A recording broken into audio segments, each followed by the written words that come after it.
আসসালামু আলাইকুম। আমি মোহাম্মদ ওমর ফারুক। পড়াশোনা করছি জামাল বিজ্ঞান ও প্রযুক্তি বিশ্ববিদ্যালয়ে ত্রিপলি বিভাগে। এখন আমরা আলেকজান্ডার সাদিক বইয়ের প্র্যাকটিস প্রবলেম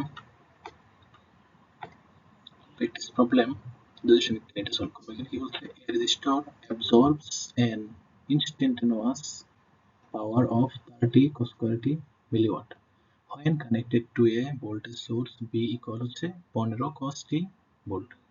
ফাইন্ড হচ্ছে বি এবং এন্ড আর, মানে এখান থেকে কি আই এবং আর এর মান কি বের করতে হবে। কি দেওয়া আছে? পাওয়ারের মান দেওয়া আছে, আর হচ্ছে কি ভোল্টেজের মান দেওয়া আছে। তাহলে আমরা দেখি কিভাবে কি করে সলভ করা যায়। এখানে প্রথমে যেহেতু বলছে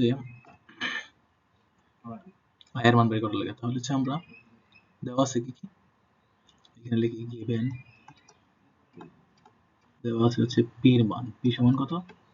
30 cos স্কয়ার টি মিলিওয়াট। তারপরে আর কি দেওয়া আছে? বি এর মান দেওয়া আছে, বি সমান কত?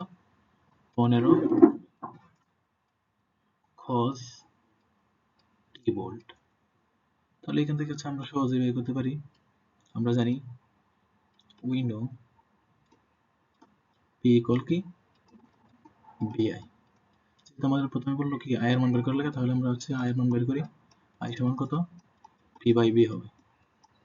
P এর মান দেওয়া আছে হচ্ছে কত? 30 cos স্কয়ার t মিলি ভোল্ট, আর হচ্ছে B এর মান কত দেওয়া আছে? 15 cos স্কয়ার মানে cos t ভোল্ট। তার মানে এখানে লাস্ট আসতেছে হচ্ছে 2 cos t মিলি অ্যাম্পিয়ার। তাহলে আমাদের কি I এর মান বের করে ফেললাম। এখন R এর মান, R এর মান কি হবে?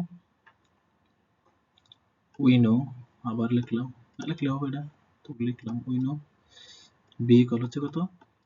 IR। তাহলে এখান থেকে হচ্ছে আমরা R এর মান পাই হচ্ছে B বাই I। তাহলে এখানে আলটিমেটলি আসছে B এর মান কত? 15 cos t, আর I এর মান কত হয়েছে আমরা উপরে? I এর মান হয়েছে 2 cos t, 2 cos t এত মিলি। তার মানে এখানে এই cos t আর এই cos t কাটা, আর এখানে হচ্ছে মিলি, আর এখানে কি আছে 15/2, তার মানে কি 7.5, আর এখানে যেহেতু মিলি এম্পিয়ারে ছিল এই কারণে এটা হবে কি কিলো ওহম। এটা হচ্ছে কি আমাদের উত্তর। Thank you.